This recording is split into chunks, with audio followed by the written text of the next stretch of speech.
Oji. Okoba. Okoba na. Oka atụrụ. Ige ezu ike. Akamụ nwanyị ọka. Ọgba mmiri.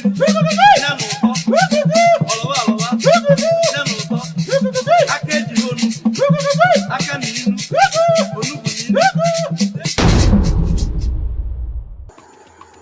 Onugbu n'inu. Igbo mụrụ nze mụọ ọzọ. Ọkwa nwa ụmụ nwoke nke njika nwe ha yi chukwu nwa ebe anyị nwe ogushi nwa elele nwa nwụchụrụba onye eji ajịrịja mmiri were mara. Abụ m onye ebere ugbo. Abụ m nwa afọ ala dịka ụmụ.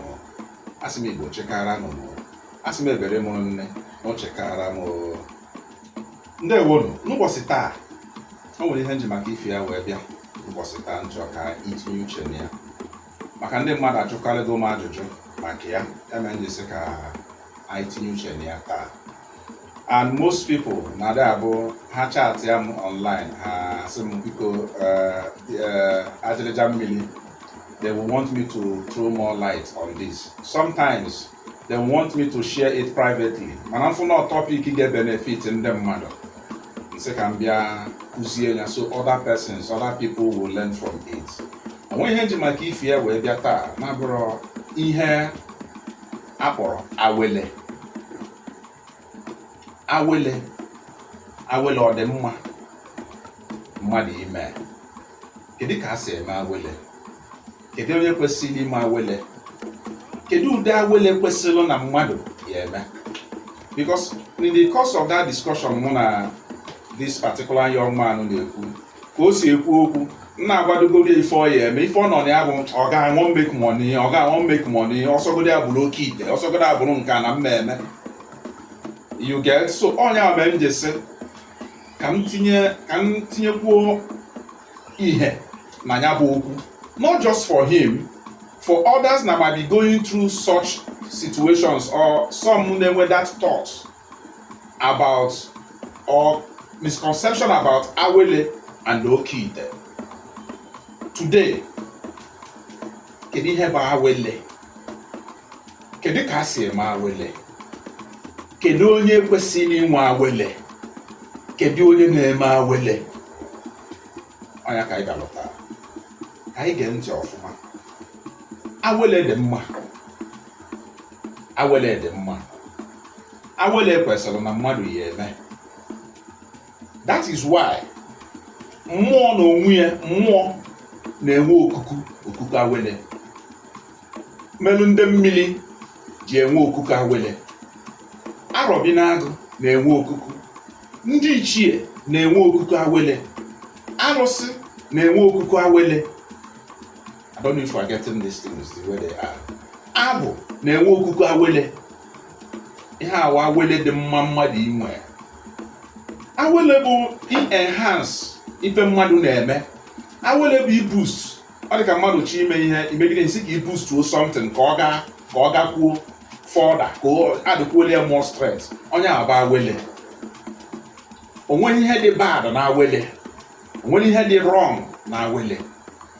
So ihe dị bad in your quest for this awele bụ ịhapụzi ya nke mmụọ gị ga-ebu jee buo nke kalala mmụọ gị, or in that process jee buo arọbinagụ in the name of awele. That is where you have problem, like most people do today. O nwere mara na-ekwu okwu banyere oke ite. Nsị arapụgodo oke ite na nkọ. Ọ sị m mba, mana ndị Gboo mere oke ite. Nsị ya yes, ndị Gboo mere oke ite, mana o nwere ka ha si eme oke ite nke fa. Ọ bụghị ndị Gboo niile mere oke ite. Most people ya afụ mere oke ite na ndị Gboo bụ ndị na-agba nta. Ndị a na-agba nta na-emekere oke ite. Ọ na-asị gị na onye a bụ oke dị nta, oje ọfịa, ọ naghị agba aka anụ wee bata. Ọ odogwu okeleke, ada onye zuru ezu. Ọ dị just na mmadụ bịa jee were aka ya dọọ arọbinagụ. Oke ite bụ arọbinagụ ka ọ bụ ịdọla arọbinagụ. Na ndị nwa bụ ofeke na-amara netin, na-amara aka nne, na-amara aka ịkpa, itibata ozugbo n'ịbata n'ọdịnala, ije buru oke ite, ije buru arọbinagụ, ị na-amara ka o si apụ na ka o si abata. Ifọ ị na-eme onwe gị, you're hurting yourself, you're digging pit for yourself, you're destroying yourself. Even at that process ị na-eme ya, ị abandon go mmụọ niile ngarafa na-abụ so wee bịa ụwa jee nwee chi ọzọ. Onye ahụ na mmadụ rapụrụ chi ya wee nwee chi ọzọ. at the time ndị otu gị ya kpọọ meeting ga-akpọ ka ha ga-esi wee zuo oke wee mara ka ga-esi lụọ ọrụ ka ọ dịrị gị na mma. Akpọ onye bụ ite anwa ama mbịa because ọ bụrụgo an entity, ọ dị independent maka Arobinago ka ọ bụ.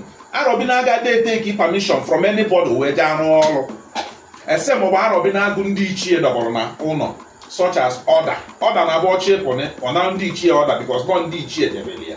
Mana every other Arobinago enweghị onye ọ na-ana ọda welu na-eje. Ya bụ some people na-abịa sị gị na oke Arobinago because ka o si apụ ọ dị ana ọda wee na-apụ. You can't compare Awele with Okite. Even Awele, you don't just come out and jema iputa ijema Awele. O nwere processes ị ga-agagide before you go to the point ihe ma Awele. Nke na ndị mmiri ama nnọọ n'ilo ije emebe Awele ọma nrụ ọrụ. Nke na ndị ọgbanje ama nnọọ n'ilo ije eme Awele e no go work. Nke na ndị ichie ebe nna gị ama nnọọ n'ilo ije eme Awele ọ gaghị arụ ọrụ. Arobinago nọ na be nna gị order ya emebi ya because order is programmed to indicate ọgwụ agwọ. So anything ije eje eme without ime ndị ichie malụ maka ya, ime Arobinago order nọ na be nna gị malụ maka ya, obi oje mebie ya. Most of you na-asị na ha alụgo nta lụọ ime onwe ihe ha na-aga aga because ị na-eji ya the wrong way. Ọbịa ọ na-eme gịnị o mebie ya. Kedu ka a si eme Awele? Ị ya bịa gbaa afa i wee chịkọba mmụọ niile ndị na ya na-abụ so chịkọba ha n'ofu chịkọba ha ịchịkọsị afa na ịchịkọsị gụfa ha nchanye na-anọrọba ọfụma i wee meelụ fa ọjị na biznesman na-eme. Achọrọ m ka m rụọ ọrụ unu okuko Awele unu ga-eji wee na-apụ general. Onye ọbụla ga-etinyezi aka not ịpụta na Arobinago ime nke iche, ịpụta na ndị mmiri ime nke iche. You are putting all of them together rụọ ọrụ ha okuko Awele ha ga-eji wee na-apụ. Imeelụ fọji ọha wa ga-agwa gị nke ha ya ebunwu, nke ha ya kọntrolu.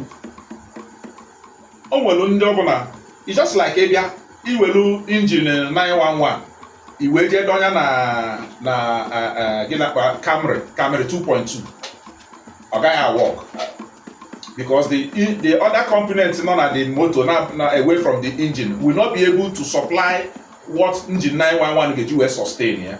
Before you know it or crumble or ya down or destroy ya anya nsogbu adị ebe a. Ịma welukwu nke 2.2 wee jetie na 911 ọma mgbu ife ndị other body nọ na 911. Onye ọbụla nwere nke na-work ya. You go for what works for you after you have done the necessary things. Ịma bụrụ onye mere abortion ịkpụba alụ abortion ikpochibe onu na iwe abortion isetube mmụọ na-ewe iwe maka ma nwa na-ewe iwe maka ife imelụ abortion abort ya abort ya. You've not settled them. Iwe jebesi n'iche ime Awele. Kedu si onye ga-pawa alụ gị Awele a if not chi gị ikenga gị ndị mmụọ n'ọlụgụ ụwa na ndị ichie ebe nna gị? They are the one that will power that Awele. So advice m na-enye onye ọbụla which I gave to the young man, advice m na-enye onye ọbụla bụ Awele adịrọ njọ. Awele is not bad. Awele dị mma mana buru ụzọ dozie mmụọ niile ndị na-afa na-abụ so n'ofu bifo ije ma Awele. Let me tell you why.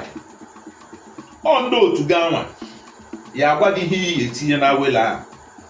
Ịma na o were Awele eji sọsọ afịfịa na mkpọrọgwụ na azụ.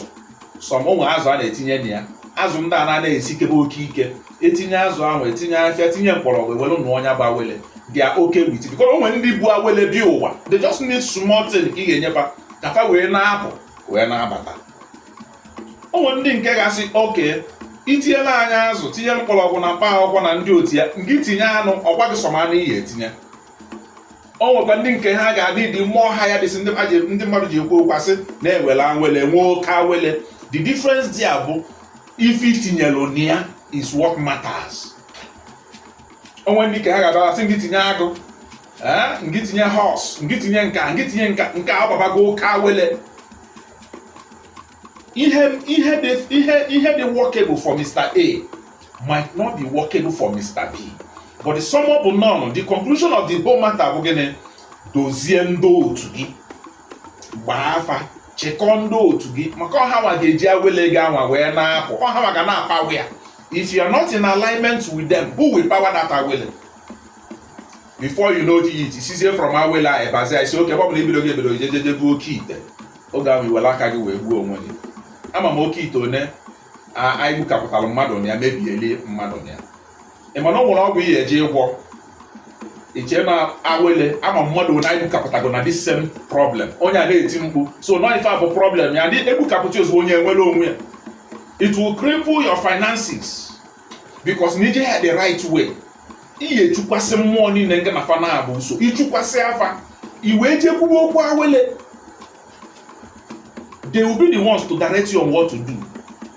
So ka anyị hapụ ịbịa ọdịnala anyị na-anachie na ya, anyị were aka anyị na-emebisi ya. Mba. If you have problem, find out the root cause of that your problem and solve it. Ọ bụrụ ije mee something, enwere m problem, business m adịghị aga. What I will look for is that what is the reason for my business, email my business anaghị aga. Mgbata ife ọ bụ megin, I look for solution out, the way out. Ọ bụrụ agwa m na this thing will my problem, I say okay, then I will leave that thing wee chọkwa another one mmebukwasị. This particular one ihe ebilikwa mebie ya. It's just like that. Otu aka o si dị. So awele adịrọ bad. Awele abụrụ ife ọjọọ. A na-enwe awele for crowd, ipulu crowd. Even ndị ụka, a na-emekwuru ma ndị ụka ya, a na-epulu crowd. A na-emenụ ndị na-azụ afịa awele depending akara onye ji wee bịa ụwa. Ọ bụrụ onye nke ya bụ dibịa ka ọ kwesịrị ịlụ, ije melia awele onye na-azụ afịa, kedu ka o yesi wee lụọ ọrụ? The strength ọma mpawa nwe ya, ihe emekweli awele according to mmụọ na line of business ya, line of call ya. Awele is not the first thing ị kwesịrị ime as a person na-abịa n'ọdịnala. Ka anyị hapụ na-emebi ọdịnala, ka ndị mmadụ hapụ n'afọ ọdịnala is all about ọgwụ. Because he spend ya up to 500,000, 400,000 wee maa awele. Imesie nya isi na ya ọlụgo ọlụ, ị pụọ, ndị otu gaje mebie ya. Olu echiri na-esi ịlụgo ife niile kwesịrị ịlụ na mmụọ, imego nta mee imo, nothing is working for you. Ọdịnala na-eri ego, ọdịnala na-eme nke ọ ngị nwa mere o ji eri gị ego because ị gaghị right through the right process. Nke ahụ adị by the corner. I wee sị na oke ite ka gị mma, onwe gị ka ị na-ebu. Because onye na-alụ ọrụ, dibịa na-alụ ọrụ, ife onye edele bụ dibịa na-alụ capitalize n'oke ite anwa, ife onye edele bụ ego. Let me tell you the truth. Dibịa ọbụla abụ na ịbịa na nke ife ọ capitalize bụ ka ọ ga-esi lụọ ọrụ gị oke ite. Ihe ọ na-ediri bụ ego ka ọ na-ediri. Ọ chara acha bute, ọ chara acha bute, ọ ihe ọ nọ na ya. Business ka ọ nọ bargain. Na ị ga-enye 1 million naira gbuo olugo oke ite, si ya ogbuolugo nwe ife gbasara ya, nke bịa n'ubi esi alụ ọrụ gị, onye be nsogbu gị ka ọ ga-enye nsogbu, ọ manye dibịa nsogbu. This is just the truth about it. I nwere ike convince gị isi hope life, you no go take person life, or say no, you no go take person life. Mana o mechaa dibịa nwere ike si n'azụ jee ego ọbala n'ụlọ ọgwụ maọbụ enigwe ya na-ele ọbala as ọ dị na-agasị ka ntanaje n'ụlọ ọgwụ nwee ọkwa 1 pound blood ka ọ gị ka a si akpụ ya. They might just go there and buy it were lụọ dị ọla, ịma ọ na-alụrị ọla ewelugo ọbala mmadụ wee tinye ebe a. Ị na-eche ka etinye mmadụ mma n'olu wee gbuo mmadụ. You don't need to see that. Ewere ọbara mmadụ gbanya n'ime ya, mmadụ abaghị ya, ị na-afụ ọnwụ na ndị mmadụ na ngwasị ọnwụ, useless ọnwụ dị iche n'iche. Wepụ aka n'oke ite. Mana isikwa na onye ka ị chọrọ ime is entirely up to you. Dozie mmụọ gị na ya na-abụ ụso. Ọdịnala abụrụ rush. Nna afụ some persons ebido dibịa tata chọọ ka echi na ka agbaba moto, o siri onye anwa adị. Ị mara ihe bịara ịchụgbu ego, ị bịaghị save life. Onye ọbụla abịala save life n'ọdịnala na dibịa anyị na-eme, we never encourage you to go into okite. Ese ma onye bịara ya nnọọ ka ọ kpaala onwe ya ego bụrụ odogwu. Quote me anywhere quote me anywhere. The highest you can do, I'm still repeating it again, is that idozisia ndị otu gị ime awele. Ifụzia things agabalụ gị ọfụma. If itinyere aka na ọ na-emebe, the more you service your ndị otu, the more the thing na-agbago. The more you service your ndị, ọ na-abịa nwayọọ. Ọ dị eji ike abịa, ọ ga na-abịa nwayọọ. You keep growing. As you're growing, you're learning the principles, you're learning the doctrines. Ọdịnala is now coming into you, you're not understanding it. When some of us not chetezi ọdịnala because we are facing problem. Ego adịrọ, business anaghị aga. We will not be forced to come back to ọdịnala. We should come back to ọdịnala because we love ọdịnala. We should come back to ọdịnala because we want to practice the right way of our the worship of our ancestors, the way our ancestors worship God. That is the first priority. Then every other thing will not be added to it. And I'm not na email you na no ya the line. I limit here the number of deaths. Man, we can sing here with a placenta nwata. Onye jere weta placenta nwa ya wee tinye n'ite were ugbu ọgwụ onye ahụ ka ya dị ndụ. Ọ dịgoro ndụ meyelie. You have taken life. Abụrụ asị gị je gote ọbara na hospital or na pharmacy. Ije kwụ ụgwọ ọbara egonye gị iwelu bịa iwelu onye na ya. You have given blood. Ọ bụgo human ritual ka ọ bụ. And we should be held responsible for that person. If he doesn't visit you, which now when they visit it, as you do, you go to see him. Koro. Opposite the sins of the father will be upon the children. No. You go to reap what you do now. No be say later. You go to reap and now. So bikon, I will not aka. Open a galley more than nana.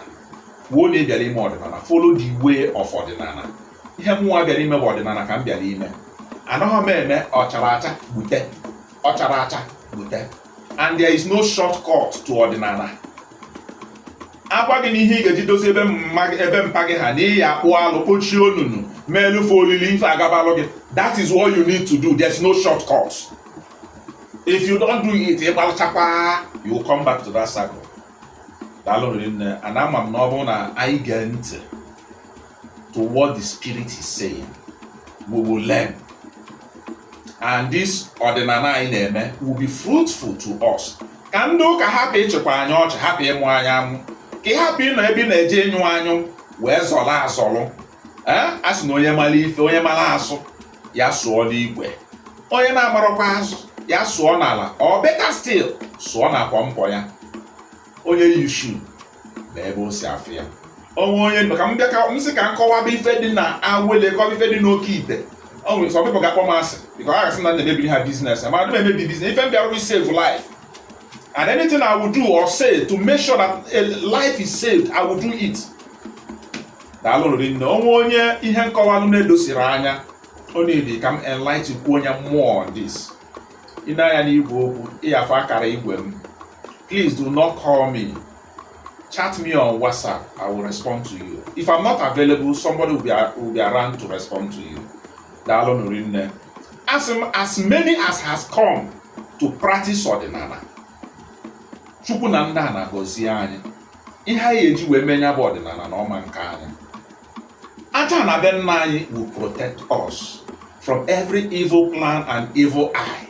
Ha ma mfụ anyị anya because we need pure and genuine people here more ọdịnala. Not that ịbata ọdịnala ka ịkpa ego. Ọ bụ na your mindset if iji bata ọdịnala ka ịkpa ego, you are mistaken. Yes, anyị enwekwa ego because this is ife anyị na-alụ. That is why onye bịa gba afa na be ngwe na ego na nji agba afa. Onye bịa ụlọ ọrụ ngwe na ego na nji alụ ọrụ. Mana ego ama nkalụzi ọrụ ịbịala ịlụ maka ego kalị ọrụ ịbịala ịlụ. That means na afịa ka ịbịazịla ịzụ. Ọ bụrụzị ọdịnala ka ịbịala ime. Afịa ka ndị masị ọdịnala cost too much. Ọ bụrụzị fọtụ ndị na-eme ndị dibịa. Iji go atụrụ n'afịa ị ga-ejide atụrụ nwunye atụrụ ga-eji wee lụọ ọrụ na ị ga-ejide 50-55,000 naira ị ga-eji wee go nwunye atụrụ n'afịa. Iji go obele ewu ị ga-eji wee lụọ ọrụ ị ga-eji 35,000 naira igo nwunye obele ewu 3 weeks or 2 weeks ị ga-ege ya n'afịa. Ọkụkọ bụ 10, 11, 15,000 ọ bụla ọkụkọ ọcha. Ọ bụ ndị agha alụrụ ọrụ. So ọ bụrụ fọtụ ndị na-eme dibịa, ọ bụrụ fọtụ ndị na-alụ ọrụ a ka ọnwụ ọ ka afịa si wee dị. and onye nwa na-alụkwalụ gị ọrụ ga-eri nri maka onwere ebe o nweziri shop akpọ gị n'ọrụ a. If you are called for this work, onwezi ihe ọzọ ya arụ, they will want you to concentrate on it. Any divided attention ga-abata n'ime ya, they will be jealous and they will strike emebi elu gị ife. But ka anyị hapụ isizi na anyị na-edeli iri nri, anyị weluzie ya wee mezie chụzie nta ego karịa ndị nọ na main market. A sị ya dịrị nwoke mma dịrị nwaanyị mma, nke onye chili ya zelu. A sị na aka niile ara ọkwanụ. Mana a sị na ihe anyị ga-eji wee rijuo afọ ma bụrụ odogwu na ọma nke anyị akọ. Agụụ agaghị agụ anyị. Chukwu na ndị a na-achebe anyị. Ụta mkpụrụ ya kọrọ ya dị Chukwu na ndị a na site ruo mgbe ebighị ebi. Ise a sị na ya gaziere nwoke gaziere nwaanyị. Ọkwa nwanne unu nwoke Ajịrịja Mmiri. Daalụ nri nda.